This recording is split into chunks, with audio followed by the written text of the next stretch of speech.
إن الله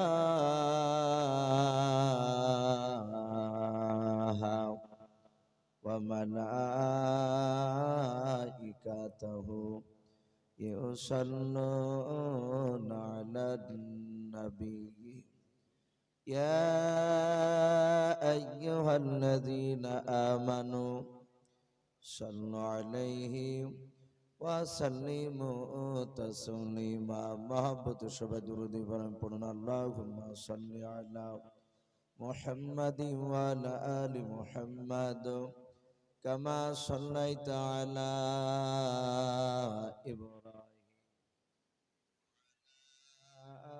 إبراهيم إنك حميد مجيد اللهم بارك على محمد وعلى آل محمد كما باركت على إبراهيم وعلى آل إبراهيم إنك حميد مجيد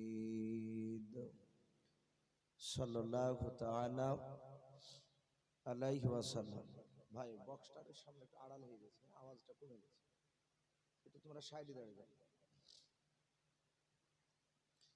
কে আসুনা বলে এই পৃথিবী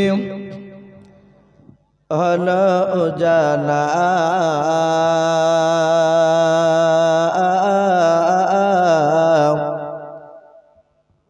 কে গাইল এসে সামের গারু শূন্য কাফেলা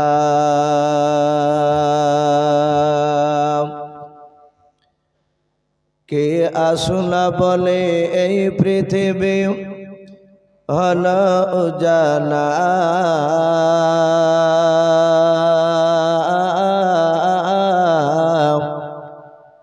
কে গাইল এসে সামের গারু শূন্য কাফেলা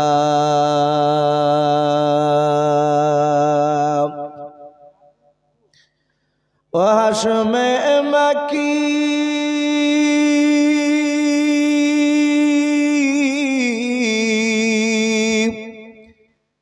ও হাশমে মাকি মাদানী শাহে মদিনা নূর নবী নূর নবী নূর মদিনা নূর নবী নূর নবী নূর মদিনা কে আসুনা বলে এই পৃথিবী হলো জানা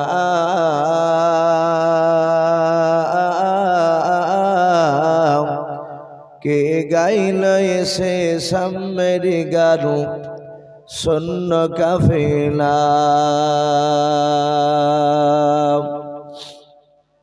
হযরতে ওমর করতে কতল নবীর দারে যায়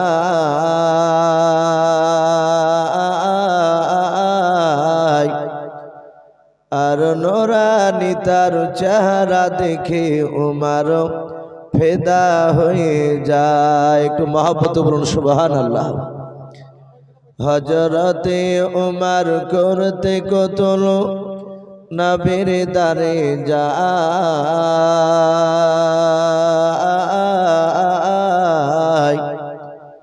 আর নোরানি তার চেহারা দেখে ওমর ফেদা হয়ে যায় যার মায়াবী চেহারা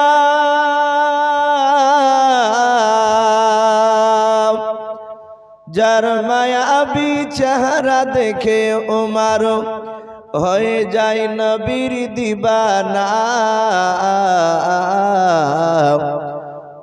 নূর নবী নূর নবী নূর মদিনা নূর নবী নূর নবী নূর মদিনা কে আসুনা বলে এই পৃথিবী হলো জানা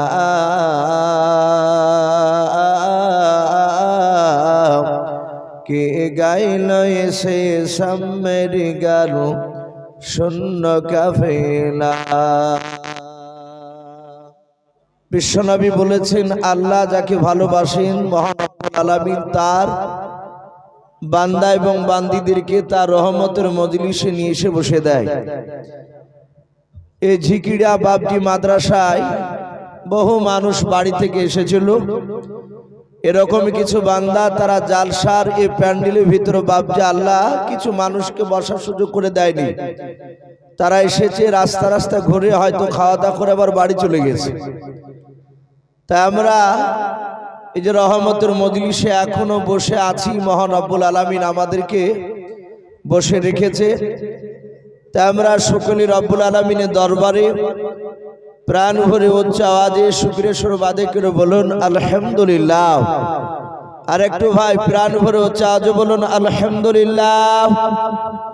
তারপরে পরে আপনার আমার নবী, যিনি ধর্মের গুরু, বিশ্ববরণ্য নেতা, নবীকুল শিরোমণি পয়গম্বর আযম, মা আমিনার লাল হযরত আব্দুল্লাহর কলিজার টুকরা, যিনি সাইয়্যিদুল মুরসালিন ও খাতামান নবিয়্যিন, যিনি হাবিবে কিবরিয়া আশরাফুল আম্বিয়া, যিনার লাকাব রব্বুল আলামিন আরশে আজিমে দিয়েছেন সিদরাতুল উলা, কাহফিল ওয়ারা, মিসবাহ জুলাম, বদরুদ দুজা, সদরুল উলা, শফিউল মুজনাবিন, রাহমাতুল লিল আলামিন, জনাবে মুহাম্মদ রাসূলুল্লাহ। একটু উচ্চ আওয়াজে বলুন সাল্লাল্লাহু তাআলা আলাইহি ওয়াসাল্লামের উপরে অগণিত দুরূদ ও সালাম বর্ষিত হোক, অর্পিত হোক। সকলে বলুন আল্লাহুম্মা আমিন। মুআজ্জাজ সামিনে কেরাম, আমি আপনাদের সম্মুখে কোরআনুল কারীম থেকে বেশ কয়েকটা এত টুকরা পরিবেশন করেছি, তেলাওয়াত করেছি। তারপরে পরে বিশ্ব নবীজির পবিত্র জবান থেকে মাত্র দুটো হাদিসের টুকরা পাঠ করেছি। ভাই ইনশাআল্লাহ যথাসময়ের মধ্যে আমার বক্তব্য করব, কারণ এই মাদ্রাসার সম্ভবত মনে হয় উনি সেক্রেটারি কিংবা সভাপতি হতে পারে। উনি পরিচয় আমাকে দেননি, দাওয়াত করেছেন এ পর্যন্ত। উনি বলেছেন আমি মাদ্রাসার একজন হিতাকাঙ্ক্ষী। উনি বলছিলেন যে ইউসুফ ভাই, রাত্রি মোটামুটি হয়তো 10টা থেকে 10:30টার বেশি আর হয়তো সময় নিতে পারা যাবে না। তো এদিকে প্রায় রাত্রি 10:30টা বাবজি পার হতে চলল। আর এখন তো বাবজি মাধ্যমিক পরীক্ষা শুরু হয়ে গেছে, ছোট বড় সকলে আমরা জানি। এখন অনেক জায়গায় বাবজি আপনার জালসার অনুমতিও দিচ্ছে না। আলহামদুলিল্লাহ এলাকার মানুষ প্রশাসনদেরকে বাবজি স্বাগতম জানায় যে এতক্ষণ পর্যন্ত বাবজি রহমতের মজলিস চলছে, কেউ বাধা দিতে আসে নাই। তা আমি যেসব বাবজি ভাইদেরকে দেখতে পাচ্ছি, ভাই এই প্যান্ডেলের সাইডে বসে আছে, অনেকে দাঁড়িয়ে আছেন। ভাই ওই যে যারা ওই মাদ্রাসা, সম্ভবত মনে হয় ওটা মাদ্রাসা, তাই না? নতুন যাক আলহামদুলিল্লাহ। ভাই ওই মাদ্রাসায় যারা পেশাব করার মতো, বসার মতো করে যারা বসে আছেন, শোনা এটা আদবের খেলাফ। আমি অনুরোধ করব আপনারা একটু জমে বসুন। ভাই আপনাদেরকে বেশিক্ষণ কষ্ট দিব না, হয়তো ঘন্টাখানিকের মধ্যে আলোচনা করে আমরা আখিরি দোয়া নিয়ে আমরা ইনশাআল্লাহ এই মাদ্রাসা থেকে সকলে বিদায় নিব। বলুন ইনশাআল্লাহ। ভাই একটু এগিয়ে আসি। আমরা একটা সুন্নাত গভীর রাত্রিবেলায় জিন্দা করিনি। নবী বলেছেন এমন একটা সময় আসবে যে সময় আমার উম্মাতিরা তারা একটা সুন্নাতকে যদি জিন্দা করে আমল করে, নবীজি বলেছেন তার আমল নামায় 100টা শহীদের সব লিখে দেওয়া হয়। বলুন আলহামদুলিল্লাহ। ভাই কিছু মনে করবেন না, আলোচনা আজ থেকে বাবজি 100-200 বছর আগেকার বক্তারা বক্তব্য রাখতো। আমরা তাদেরকে তো দেখি নাই, কিন্তু তাদের জীবনী বাবজি পড়ছি। তাদের বক্তব্য শুনে তাদের বক্তব্যতে বাবজি তাসির থাকতো। এখন বর্তমান আপনার বক্তারও আমল নাই, শ্রোতারও বাবজি আমল নেই। তাসির কারো দিক থেকে বাবজি হচ্ছে না। সব জায়গাতে বাবজি বেবরকতে, জালসার মাহফিলের বলেন, মাদ্রাসার বলেন, মসজিদের বলেন, যারা হর্তা হয় বেশিরভাগ, কিছু মনে করবেন না, দেখে মনে হয় না যে তারা রাসূলুল্লাহর বাবজি উম্মত। কথা ঠিক না বেঠিক বলে? তাদের চেহারা দেখে মনে হয় যে পাকা তারা আবু জেহেলের মামাতো ফুফাতো ভাই। ইশারাতান বললাম, একটু বুঝে নেবেন। প্রায় জায়গাতে দেখা যাচ্ছে। আমি আপনাদের সকলকে বলবো, বিশ্ব নবী জনাবে মোহাম্মদ রাসূলুল্লাহ বলুন সাল্লাল্লাহু তাআলা আলাইহি ওয়াসাল্লাম, নবী আমার দুনিয়ার বুকে এক নাই দুই নাই, রাসূল 63 বছর বেঁচে ছিলেন। কয় বছর বললাম বাপ? একটু কথা বলবেন। 63 বছর। আমার বিশ্ব নবী 63 বছরের মধ্যে আমার দয়ার নবী মাত্র 23 বছর বাপজি ইমানের মেহনত করেছিলেন। মাত্র 23 বছর বাপজি কলেমার দাওয়াত দিয়েছিলেন। আমার বিশ্ব নবী 23 বছরের বাপজি অনেক মার খেয়েছে। হাদিস শরীফে পাওয়া যায় 23 বছরের আগে বিশ্ব নবী আমার একটা মানুষের কাছে বাপজি মার খাই নাই। যে মুহাম্মদ সাল্লাল্লাহু আলাইহি ওয়াসাল্লাম এই আব্দুল্লাহর সন্তান বজ্জাত, সে খারাপ, এ বদমাইশ, এ কথা শুনে নাই, এইরকম বলে আমার বিশ্ব নবীর দিকে কেউ আঙুল তুলে নাই। কথা ঠিক না বেঠিক জোরে বলে? কিন্তু আমার বিশ্ব নবী আর দরদি নবী আমার, আমরা সকলেই জানি বিশ্ব নবীর একটাই উদ্দেশ্য ছিল যে আমার সুন্নাতের উপর আমার উম্মাতিরা আমল করবে। ওরা যদি নবীর সুন্নাতকে যদি মেনে নেয়, তাহলে আমার উম্মাতিরা কঠিন জাহান্নামের আগুন থেকে বেঁচে যাবে। বলুন আলহামদুলিল্লাহ। এটাই ছিল উদ্দেশ্য, বাদ বাকি কোনো উদ্দেশ্য নাই। আমার বিশ্ব নবী দরদি নবীর বাপজি আমরা উম্মাত। গতকালকে বাপজি নদিয়া পিয়ারপুরে ছিলাম জালসায়। আমার পূর্বেকার বক্তা ওই এলাকারই বাপজি একজন হাজী সাহেব, হযরত মাওলানা নজরুল ইসলাম সাহেব দাজিলুল আলী, যারা হাজী সাহেব হজ করতে যান, আশা করি অনেকে ওনাকে চিনে, উনি হাজী নিয়ে যান।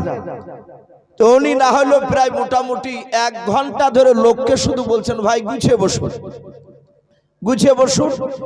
ফাঁকা জায়গাটা থাকলে ইবলিস শয়তান তার চেলাদেরকে নিয়ে এসে বসে দেয়। আমি পেছনে বসে আছি, আমাকে তোলার আগেও বাপজি আলোচনা করছিলেন। তো দেখলাম যারা যেখানে বসেছিল একটা মানুষও বাপজি নড়াচড়া করছে না। আচ্ছা বলেন, যদি আমল না করা যায়, রাসূলের কথা এখানে আলোচনা হবে, যদি আমরা আমলের উদ্দেশ্য নিয়ে যদি না বসি, তাহলে বাপজি জান্নাত পাওয়া যাবে? একটু কথা বলে। নবীকে শুধু যদি মৌখিক যদি বলি যে রাসূলকে ভালোবাসি আর বিশ্ব নবীর সুন্নাতকে মানি না, তাহলে বাপজি জান্নাত পাওয়া সম্ভব নয়। শুধু মুখে বলে যদি জান্নাত পাওয়া যেত, শুধু মৌখিক যদি বলা হয় যে আমি রাসূলকে ভালোবাসি, নবীর সুন্নাতকে মানি নাই, তাহলে বাপজি রাসূলুল্লাহর আপন চাচা, আমরা সকলেই জানি আবু তালিব বলে একটা নাম ছিল। নবীজির চাচা, নবীর আব্বারা টোটাল ভাই ছিল কটা আপনাদের জানা আছে বাপ? 10টা। কটা বললাম? 10টা। তার মধ্যে থেকে বাপজি কিছু রাসূলুল্লাহর চাচা ছিল বেঈমান কাফের, আর কিছু চাচা ছিল ইমানদার। তে আমার বিশ্ব নবীর কিছু চাচা যে বেঈমান কাফের ছিল, তার মধ্যে থেকে একটা চাচার নাম কেতাবে লিখেছে আবু তালিব। এই বিশ্ব নবীজির চাচা আবু তালিব নবীকে ভালোবাসতো কি বাসতো না? একটু কথা বলে। কিন্তু এই আবু তালিব জান্নাতি না জাহান্নামী? কথা বলেন একটু জোরে। জাহান্নামী। তাহলে ভালোবাসতো খাবার, জাহান্নামেও তাকে যেতে হয়। আর আমরা জানি নবীকে যারা ভালোবাসবে তারা জান্নাতি না জাহান্নামী? একটু জোরে বলে। তারা জান্নাতি। কিন্তু ওখানে ভালোবাসার মধ্যে বাপজি একটু পার্থক্য ছিল। আল্লাহ রসুল বলছেন, আমার চাচা আবু তালিব আমাকে এত ভালোবাসতো, আমার বিশ্ব নবী পবিত্র জবানে বলেছেন গোটা পৃথিবীর মানুষের মহব্বত ভালোবাসা একদিকে, আর আমার চাচা আবু তালিবের মহব্বত যদি ওপর পালা রাখা হয়, আমার বিশ্ব নবী বলছেন আমার চাচা আবু তালিবের মহব্বতের পাল্লা ভারী হবে। বলুন সুবহানাল্লাহ। এই বিশ্ব নবীজির চাচা আবু তালিব নবীকে কেমন ভালোবাসতেন। হাদিস শরীফে বাবজি পাওয়া যায়, সিরাতে হালবিয়া বলে একটি কিতাব বিশ্বনবী জীবনীতে তা দেওয়া আছে। আল্লাহর রসুলকে নবীজির চাচা কতটা ভালোবাসতেন। আমার বিশ্বনবী বাবজি প্রথম জামানায় কলেমার দাওয়াত দিতে শুরু করেছিলেন। 40 বছর বয়সে কোরআন নাজিল হলো। আমার নবী দ্বিতীয় দিন, তৃতীয় দিন, চতুর্থ দিন এই করে বাবজি মাত্র 14 দিন চলছে কলেমার দাওয়াত দেওয়া, একেবারে শুরু জামানায়। আমার বিশ্বনবী বাড়ি থেকে বেরিয়ে মক্কা নগরে, যেমন আপনাদের ইজেনগর মোড় আছে, আল্লাহ রসুল মক্কার চৌরাস্তার মোড়ে গিয়ে কয়েকটা লোককে ইমানের দাওয়াত দিচ্ছে, জান্নাত জাহান্নামের কথা শোনাচ্ছিলেন। প্রায় 7 থেকে 8টা লোক ছিল। আর ওই সময়টি বেঈমান আবু জেহেল, উদবা, সাইবা, আবু সুফিয়ান আর আবু লাহাব, এই কুখ্যাত বাবজি আপনার 5-6টা বাবজি তাবুর তাবুর নেতা কাফের। সেই সময় তাদের বিরাট দাপট মক্কা নগরে। এরা সবাই মিলে মক্কা নগরে গিয়ে দেখছে মুহাম্মদ সাল্লাল্লাহু আলাইহি ওয়াসাল্লাম কলেমার দাওয়াত দিচ্ছে। সে নতুন ধর্ম প্রচার করছে আর বাপ দাদা ধর্মের বিরুদ্ধে কথা বলছে। আবু জেহেল ডাক দিয়ে বললে, এই ভাতিজা, এই তোকে আমরা এর আগে বারণ করি নাই? এইভাবে কথা বলছে।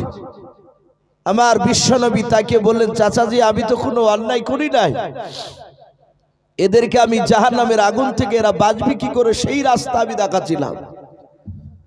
আবু জেহেল, উদবা, সাইবা এরা গরম করে চোখগুলোকে মোটা করে এত জোরে বাপজি ধমক দিয়ে বিশ্বনবীকে বলে, এই ভাতিজা তোকে আজ সাবধান করে দিছি। অশ্লীল ভাষায় কথা বলছে যে আজ তোকে সাবধান করে দিছি, আগামী কাল থেকে যদি আমাদের বাপ দাদা ধর্মের বিরুদ্ধে যদি কথা না বলিস, এই কথা যদি বলা বন্ধ না করিস, তাহলে আমরা আগামী কাল থেকে তোকে মারতে বাধ্য হব। আর আজ থেকে শোন, কাল থেকে যেন কোনো মানুষের কাছে কলেমা লা ইলাহা ইল্লাল্লাহু মুহাম্মাদুর রাসূলুল্লাহ বলুন সাল্লাল্লাহু তাআলা আলাইহি ওয়াসাল্লাম, এই কলেমা যেন প্রচার করবি না। সম্মানিত ভাইরা, আমার বাবা জীবনেরা, আমার বিশ্ব নবীকে বাপজি ডেটে বারণ করলো, রাসূলুল্লাহ চলে গেলেন।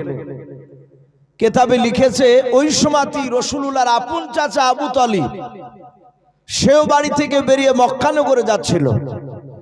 মক্কা নগরে যাওয়ার পর দেখছি সেই বড় বড় নেতাগুলো এক জায়গায় তারা দাঁড়িয়ে আছে। আমাদের এলাকার দেখবেন 2-3টা নেতা যদি পার্টির এক জায়গায় দাঁড়িয়ে থেকে দোকানে, তো বন্ধু কিংবা তার দলের লোক হলে বলবো যে ভাই কি ব্যাপার, সব নেতা গেলে এক জায়গায় বলি না আমরা। তা আবু তালিব তো বাবজি মক্কা নগরের আবু জেহেলদের মতো উনিও একজন তাবুর নেতা। সেই সময় এক একটা নেতা এক একটা গোত্রের বাবজি মোড়ল ছিল। আবু জেহেল একটা গোত্রের বংশের বড় নেতা। আবু লাহাব নয়, আপনার উদবা, সাইবা ওরা বাবজি এক একটা গোত্রের এক একটা করে নেতা।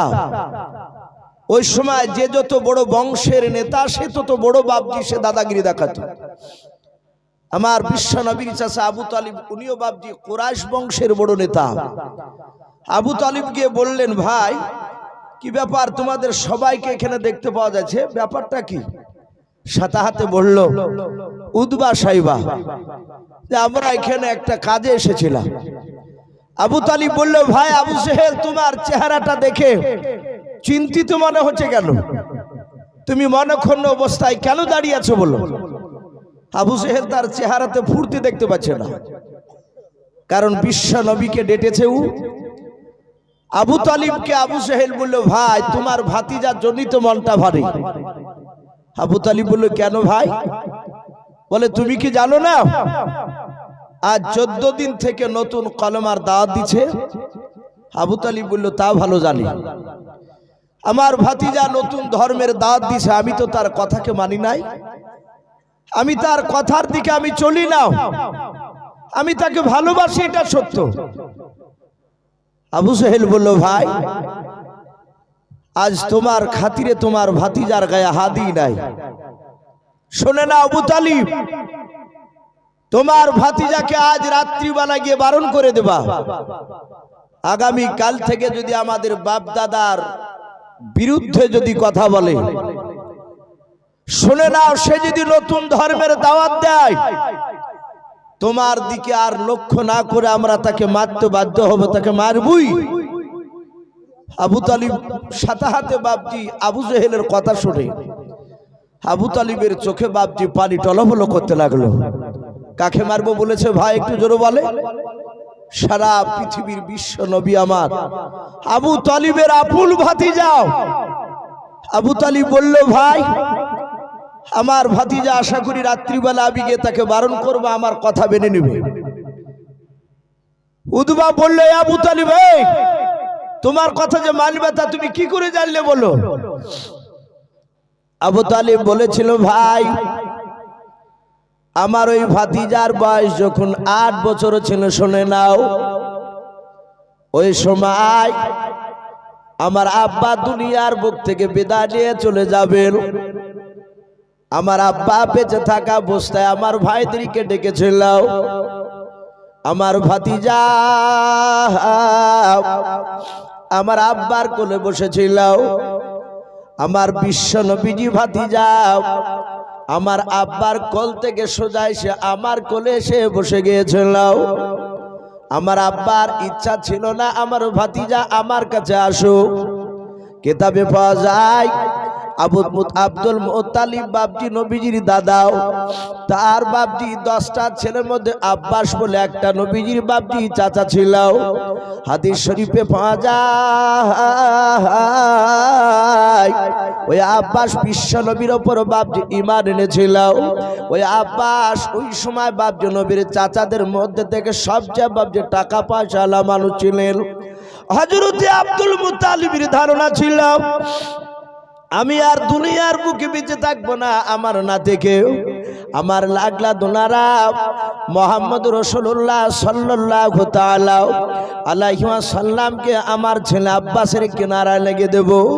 আব্বাসের বাড়িতে থাকলে জামা কাপড় খাবারের কোনো অভাব হবে না।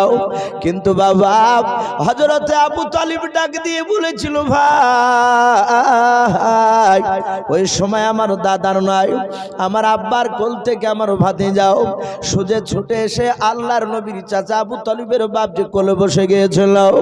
আল্লাহর নবীজির দাদা ডাক দিয়ে বলেছিল, ভাতে যাও, আমি তোমার চাচা আবু তালিবের কাছে যেতে বারণ করেছিলাম, তুমি ওর কাছে যেও না, কিন্তু তুমি আবু তালিবের কোলে গিয়ে কেন বসে পড়লাম?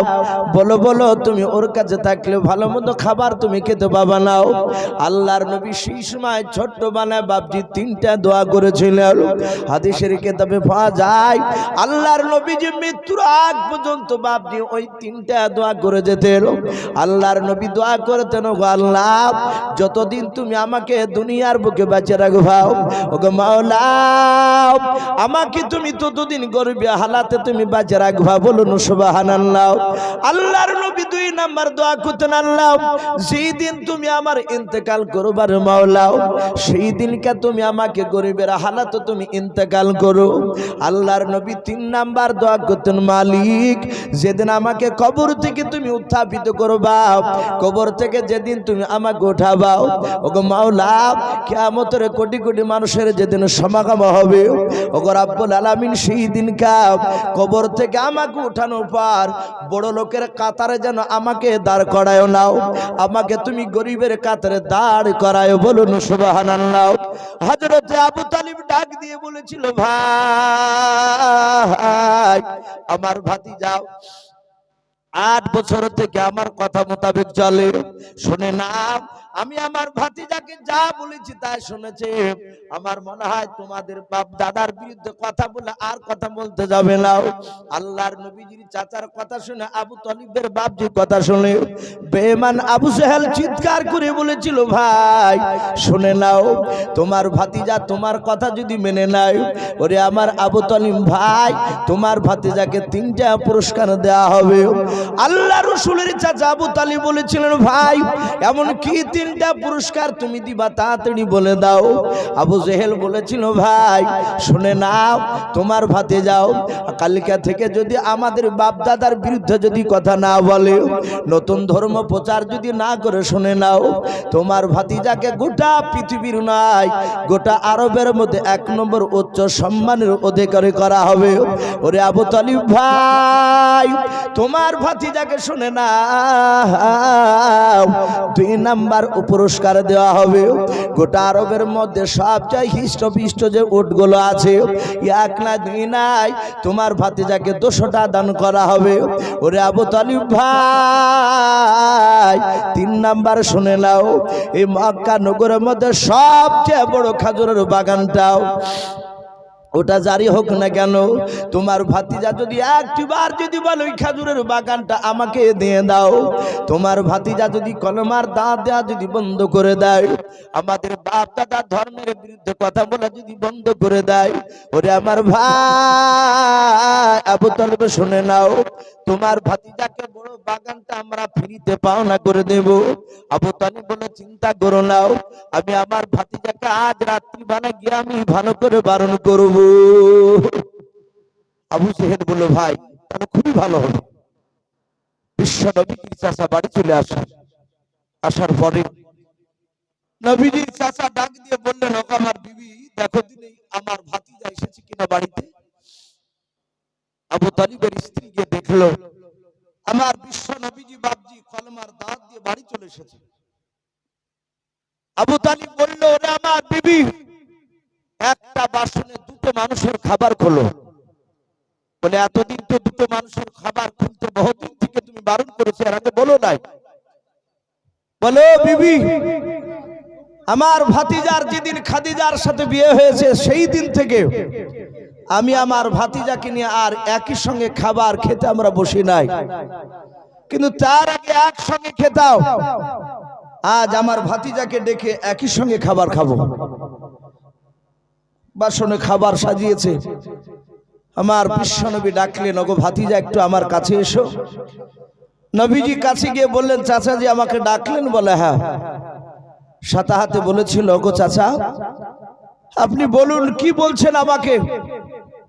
বিশ্ব নবীজির চাচা আবু তালিব চিন্তা করলেন, আমি প্রথমেই যদি বলে দিই, ভাতিজা তুমি বাপদাদার ধর্ম, আমাদের বাপদাদার ধর্মের বিরুদ্ধে কথা বলো না, নতুন করে কলমার দাওয়াত দিতে যেও না, এই কথাটা বললে হয়তো আমার ভাতিজার খাবার খাবে না। আর ভাতিজা যদি প্রথমেই যদি খাবার না খায়, আমার ভাতিজা সারা রাত না খেয়ে থাকবে, আমি সহ্য করতে পারবো না। বলুন সুবহানাল্লাহ। কত নবীকে মহব্বত করতে।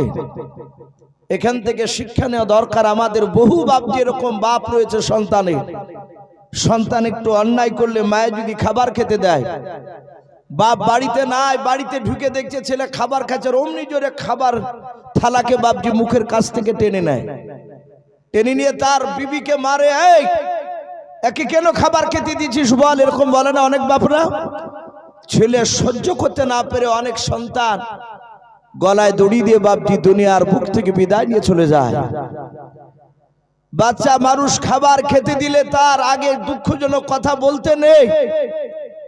একজন বেঈমান আবু তালিব, সে খাবার খেতে দিয়ে চিন্তা করছে, যদি আগে বলি যে মুহাম্মদ সাল্লাল্লাহু আলাইহি ওয়াসাল্লাম, ওগো ভাতিজা তোমাকে আবু জেহেলরা মারতে চেয়েছে, কলমার দাওয়াত দিও না, তাহলে আমার ভাতিজার হয়তো কলমার এই কথা আওয়াজটা শুনে হয়তো আর খাবারটাই বন্ধ করে দিবে। আমি এখন বলবো না, খেয়ে নে তারপরে বলবো। আবু তালিব বলল, ভাতিজা খাবার তুমি শুরু করো। শুধু এতটুকু কথা বলেছে। সাথে হাতে আপনার আমার নবী জনাবে মুহাম্মদ রাসূলুল্লাহ সাল্লাল্লাহু তাআলা আলাইহি ওয়াসাল্লাম, নবী আমার আবু তালিবের কাছে হাত দুখানা জোড় করে বলেছিল, ওগো আমার চাচা, আপনি ভালো জানেন আপনার ভাতিজা, আপনি আগে খাবার না খেলে আপনার ভাতিজা খাবার খাই নাই। বলুন সুবহানাল্লাহ। ও চাচা, আপনি আগে খাবার খেতে শুরু করুন, তারপরে আমি খাবার খাবো। চাচা আপনি চিন্তা করবেন না, যাতে বিশ্ব নবীজি এতটুকু কথা বাপজি বললেন, আবু তালিব আমার নবীর চেহারার দিকে ফেলফাল করে চেয়েছে। আবু তালিবের দুই চোখের কোনা দিয়ে বাপজি ঝরঝর করে পানি ঝরতে লাগলো। আবু তালিব বলেছিল, বাবা তুমি আমাকে এত ভালোবাসো? বলে, হ্যাঁ চাচা জান, আপনাকে এত ভালোবাসি। আমার মার পেটে আমি 6 মাসের যখন বাচ্চা ছিলাম গো চাচা, ওই সময় আমার আব্বা জান আব্দুল্লাহ সিরিয়ায় ব্যবসা করতে গিয়ে আর জিন্দা ফিরে আসে নাই। ওগো আব্বা জান, ওগো আমার চাচা জান শুনে নাও, আমার 8 বছর বয়সে আমার দাদা ইন্তেকাল করে গিয়েছে। ওগো আমার চাচা, আমার দাদা আব্দুল মুতালিব ইন্তেকাল করার পর থেকে আপনাকে আমি আমার বাপের মতো সম্মান দিই। ওগো চাচা, আপনি আগে খাবার না খেলে আমি খাবার খেতে পারবো না। আবু তালিব বাবা বিশ্ব নবীকে বুকের সাথে জড়ে ধরলাম। আল্লাহ রসুলের বাপকে চেহারার দিকে চেয়ার আবু তালিবের ধৈর্যের বাদ বাপ যার ধরে রাখতে পারলো না, কাদার বলে, বাবা আর থাকতে পারে নাই রে বাবা, বল তোর সঙ্গে কি মক্কা নগরে কোন বেঈমান উতবা সাহেবা আবু জেহেল সাহেবার সাথে কি তোমার দেখা হয়েছিল? বলো। আল্লাহ রসুল বলেছিলেন, চাচা হ্যাঁ আমার সাথে দেখা হয়েছিল। সাথে বলেছিল, ভাতিজা তোমাকে কি বলেছে বলো। আল্লাহর নবী বলেন, চাচা আমাকে কলমার দাঁত দিতে বারণ করেছে, ওদের বাপ দাদা ধর্মের বিরুদ্ধে কথা বলতে বারণ করেছে, যদি আমি না শুনি আমাকে কাল থেকে মারবো বলেছে। আমার বিশ্ব নবীর চাচা বলে, ওরে আমার ভাতিজাও, তুমি চলে যাওয়ার পর আমার সঙ্গে দেখা হয়েছিল, আমাকে এমন ভাবে ডেটে কথা বলেছে, বাবা তোমার ব্যাপারে যখন বেঈমান আবু জেহেল না তোমাকে মারতে চাইলো, বলল তোমার ভাতিজা যদি আমাদের কথা যদি না শুনে আগামী কাল যদি কলমার দাঁত আমরা মারতে শুরু করব। ওরে আমার ভাতিজা, যখন তোমাকে মারবো বললো, আমার মনে হয় আসমানটা ভেঙে আমার মাথায় পড়ে যাবে রে বাবা। ও ভাতিজা, তোমাকে মারলে আমি সহ্য করতে পারবো না। ভাতিজা একটু দয়া করে বলছি, তোমাকে অনুরোধ করে বলছি রে বাবা, আমি আবু জেহেলদের উতবা সাহেবেদের চেহারার দিকে চেয়ে দেখলাম, তাদের মতিগতি ভালো নাই, তাদের চোখগুলো মোটা মোটা লাগছিল। ওরে আমার ভাতিজা, আমি তোমার চাচা হয়ে, আমি তোমার গার্জিয়ান হয়ে তোমাকে বারণ করেছি, আগামী কাল থেকে যেন আমাদের বাপ দাদা ধর্মের বিরুদ্ধে যেন কথা বলবা না। দরদি নবী ডাক দিয়ে বলেন, চাচা আর কিছু বলা আছে?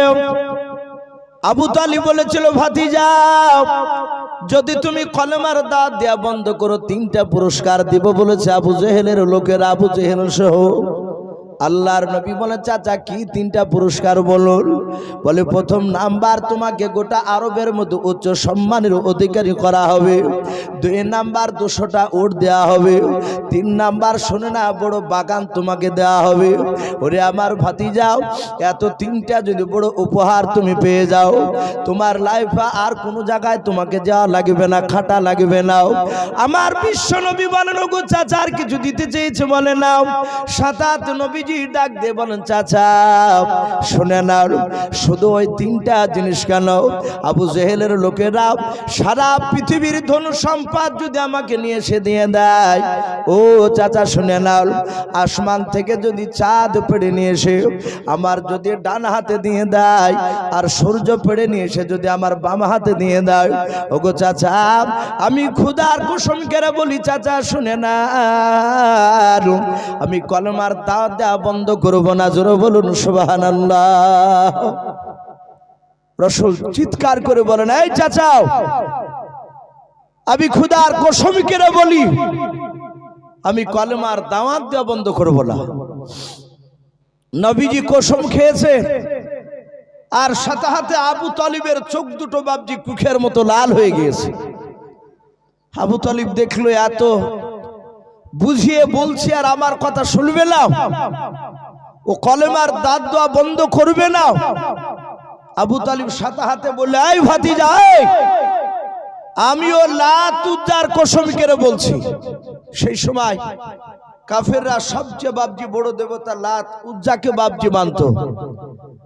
আবু তালিব ডাক দিয়ে বলল, আমিও লাত উজ্জার কসম করে বলি বাবা, তুমি যখন কলমার দাওয়াত দেওয়া বন্ধই করবে না, আমিও কথা দিচ্ছি, গোটা গোটা শুনে নাও,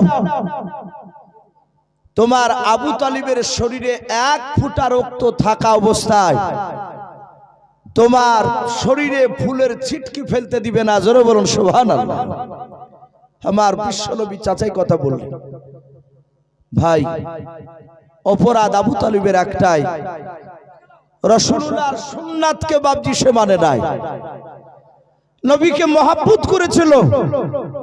আপনি আমি যতই বলি না কেন বিশ্বনবীকে ভালোবাসি, আপনার পা থেকে মাথা পর্যন্ত যদি নবীর সুন্নাত জিন্দা না পাওয়া যায়, আপনার চলা ফিরা বসা খাওয়া মানুষের কাছে কথা ওয়াদা করাও সব যদি বিশ্বনবীর যদি সুন্নাত মোতাবিক যদি না হয়, বাবজি যতই মুখে বলি নবীকে ভালোবাসি, মৃত্যুর পর জাহান্নাম ছাড়া কোনো রাস্তা নাই, এ জাহান্নাম যাওয়া লাগবি। আজ সারা পৃথিবীর বাবজি বেঈমানের শক্তি আস্তে আস্তে বেড়ে যাচ্ছে। ওলামায়ে কেরামরা বলছেন একটাই কারণ, সেটা হচ্ছে আমাদের ঈমানি জজবা কমে যাচ্ছে, আজ আমাদের আমল কমে যাচ্ছে, আর বেঈমানদের শক্তি বাবজি আস্তে আস্তে বেড়ে যাচ্ছে। সাহাবায়ে কেরামদের আমল বেশি ছিল, বেঈমানদের শক্তি বাবজি তাদের কম ছিল।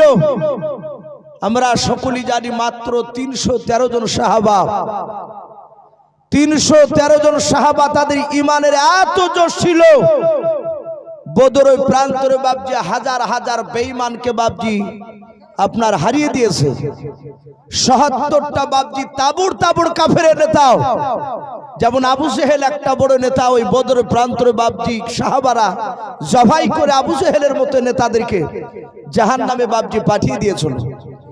তাদের আমলের বাবজি জোর ছিল। তাই প্রতিটা বাবজি ভাইদেরকে বলবো, ভাই একটু নবীর সুন্নাতের দিকে আমল করে। আপনার আমার রাসূল 23 বছর বাবজি দাঁড়ে দাঁড়ে মানুষের ঘুরে ঘুরে মার খেয়েছে। আমার বিশ্বনবী দরদি নবী আমার এখনো বাবজি রওজাতুল মানওয়ারায় মদিনার সবুজ গম্বুজের তলে বিশ্বনবী আমার এখনো কাঁদেন কি কাঁদেন না? কথা বলেন ভাই।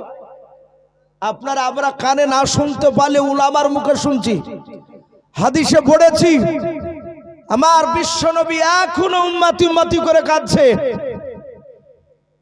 বাবজি আমার সোনা লালেরা, ঘটনা অনেক লম্বা আছে। আমার বিশ্বনবী জিন্দা অবস্থায় কেঁদে গিয়েছে, হাদিস শরীফে এসেছে। আজ যেমন আপনারা আমার সামনে বসে আছেন, দেখি ইউসুফ ভাই সেই সুদূর ঘাসিপুর থেকে দৌলতাবাদ থানায় এসে কি আলোচনা করে শুনবো। আমার বিশ্বনবী মসজিদে নববীতে মিম্বারে বসে সাহাবাদের সামনে বাবজি তাকিয়ে থেকে আলোচনা করছিলেন। সাহাবারা বলছেন, রসুল আমাদের মুখের দিকে তাকে কথা বলছিলেন, আমরা রসুলের চেহারার দিকে তাকাচ্ছিলাম। কারণ সাহাবারা জানতেন যে আমরা এত বড় দামির নবীর উম্মত হতে পেরেছি, এত বড় জিন্দা নবীকে পেয়েছি।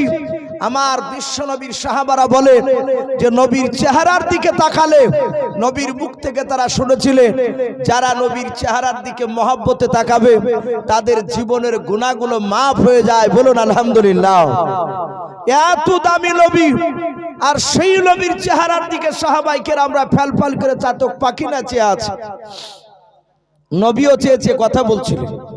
সাহাবারা বলেন, হঠাৎ করে দেখলাম আমার বিশ্ব নবী আমাদের দিকে আর তাকালে না, আকাশের দিকে আপনার উঁচু করে তাকাতে শুরু করলেন। আচ্ছা ভাই বলে, আমি যে আপনাদের দিকে নিচু মুখ করে তাকিয়ে থেকে কথা বলছি, আপনারা দেখতে পাচ্ছেন যে ইউসুফ ভাই আমাদের দিকে তাকাচ্ছে। আচ্ছা আমি যদি এইভাবে একইভাবে তাকিয়ে থেকে অপর দিকে ভাববেন যে ইউসুফের কি হলো, এটা অপর দিকে তাকাচ্ছে কেন? সাহাবারা বলেন, দেখলাম রাসূলুল্লাহ আমাদের দিকে তাকায় নাই, নবী আকাশের দিকে তাকাতে লাগলেন। সাহাবারা বলে, বিশ্বনবী যার সাথে কথা বলছিলেন আসমানে তাকিয়ে, ওই ব্যক্তিকে আমরা দেখতে পেলাম না, কিন্তু ওই ব্যক্তির কথা শুনতে পাচ্ছিলাম না, কিন্তু আমার বিশ্বনবী যা কথাগুলো বলছিলেন আমার নবীর কথাগুলো শুনতে পাচ্ছিলাম। বলুন আলহামদুলিল্লাহ। কেতাবে লিখেছে বাবজি, নবী যে আসমানে তাকিয়ে কার সাথে কথা বলছিলেন? শেষে বলবে, লিখে রাখে। সঙ্গে সঙ্গে আমার বিশ্ব নবী রহমাতুল লিল আলামিন যার সাথে কথা বলছিলেন তিনি ছিলেন সম্রাট জিবরিল আলাইহিস সালাম। বলুন আলহামদুলিল্লাহ। কি ফেরেশতা নাম করলাম ভাই? জিবরিল আলাইহিস সালাম। আচ্ছা বলেন আপনারা আমরা কেউ জিবরিলকে দেখেছি ভাই? কেউ দেখে নাই। জিবরিল বাদ দিয়ে অন্য কোনো ফেরেশতাকে আমরা দেখি নাই। কিন্তু উম্মতে মুহাম্মদী ফেরেশতাকে যে দেখতে পাবে না এ কথা কোথাও লেখা নেই। যদি সেই রকম ভাবে ঈমানদার হওয়া যায়, পৃথিবীতে এরকম অনেক নজির রয়েছে। সাহাবা আল্লাহর ওলি অনেকে বাপজি ফেরেশতাকে সালাম দেখেছেন। বলুন আলহামদুলিল্লাহ। সালামও দিয়েছেন, দেখেছেন। আমরা তো বাপজি এখন মাযহাব নিয়ে মারামারি চলছে আমাদের এলাকায়। মোনাজাত অনেকে বাপজি করছে না নামাজের পর, না এরকম লোক ফরজ নামাজের পর অনেকেই মোনাজাত করে না। মাযহাব নিয়ে ঝামেলা চলে। আমরা জানি চারটা মাযহাবের বিখ্যাত ইমাম, ইমাম আজম আবু হানিফা রাহমাতুল্লাহ আলাইহি নাম শুনি না আমরা? অনেকে আহনাফ মাযহাবের আমরা অনুসরীও না। দুই নাম্বার আরেকটা ইমাম, ওনার নাম ইমাম শাফি রাহমাতুল্লাহ আলাইহি। তিন নাম্বার ইমাম হযরত ইমাম মালিক রাহমাতুল্লাহ আলাইহি। চার নাম্বার আরেকটা ইমামের নাম এসেছে ইমাম আহমদ বিন হাম্বল। বলুন সুবহানাল্লাহ। এই বিখ্যাত আলেম এই ইমাম আহমদ বিন হাম্বলের জীবনীতে একটা ঘটনা এসেছে। লিখেছেন উনিও বাপজি ফেরেশতাকে সালাম দিয়েছিলেন। বলুন আলহামদুলিল্লাহ। ইনি কত বড় বুজুর্গ ইমাম আহমদ বিন হাম্বল।